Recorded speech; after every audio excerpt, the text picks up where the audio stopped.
There's footage you've probably never seen. Security camera. Empty apartment. Owner has been gone for 8 seconds. And the dog is already at the door. Standing. Facing it. Waiting. Some of them will stay in that exact spot, that exact posture, for over an hour. Most people explain this one of two ways. Habit. Or they want to go outside. Both of those feel reasonable. Neither of them is what the data shows. But here's where it gets interesting. Researchers measured what happens inside a dog's body the moment their owner walks out the door. Using salivary cortisol assays, Tuber and colleagues documented a clear spike in stress hormones measurable within minutes of departure. Not gradually, immediately. And when the owner returned, cortisol dropped. This is not a habit. This is a biological stress response, triggered by you leaving. Let that land. The dog standing by your door isn't just disappointed. Its body is in a state of measurable biological stress. Not boredom, not routine, anxiety. But that's only the beginning. Researchers studying attachment in dogs found that door proximity behavior, where the dog goes, how long they stay, how they orient, isn't random. In a study by Connaught and colleagues, the way dogs behaved at the door after owner departure cleanly separated two groups: securely attached dogs and insecurely attached ones. How your dog waits tells you something precise about the bond between you. In attachment science, secure means you can self-regulate. You know somewhere that the separation will end. Securely attached dogs wait briefly, then find a way to settle. They redirect, they lie down, they cope. Insecurely attached dogs don't.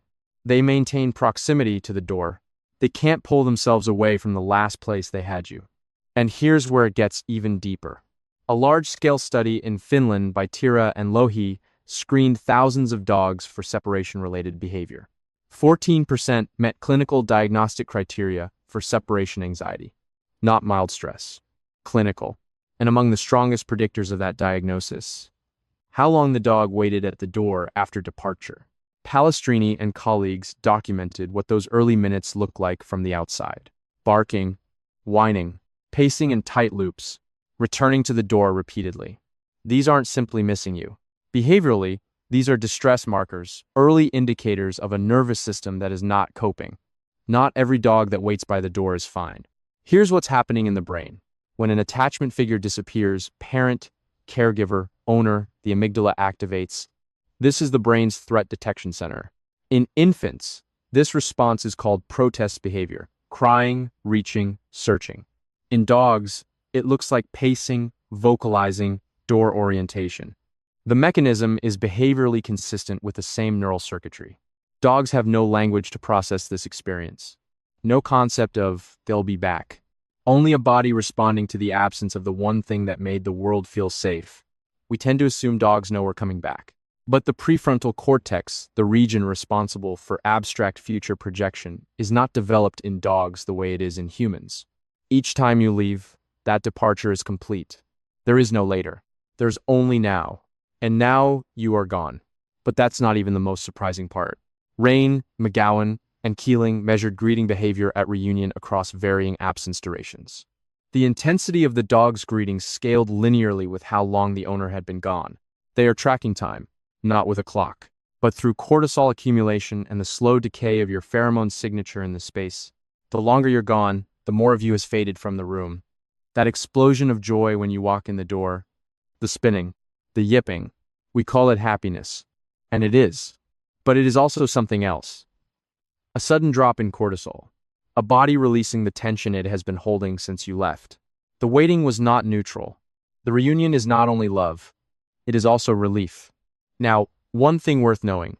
A dog that waits briefly a few minutes and then settles, eats, rests, that is normal attachment behavior. A dog that paces, vocalizes continuously, refuses to eat, or destroys objects that pattern reflects genuine distress. The behavior is the signal. The duration is the diagnostic. If you recognize that second pattern in your dog, keep your departures quiet and low-key. Long, dramatic goodbyes increase anticipatory anxiety. Provide enrichment before you leave, not as you're leaving. And if distress behavior consistently lasts longer than 30 minutes, it is worth talking to a veterinary behaviorist. This is manageable, but it needs proper support. Let's go back to the camera. That footage of your dog at the door, it wasn't recording a sad animal. It was recording a nervous system activated, searching, holding on, confronting the experience of loss. The door means nothing to your dog. It has no significance on its own. What it has is this. It's where you were last. And then weren't. That's all. That's everything.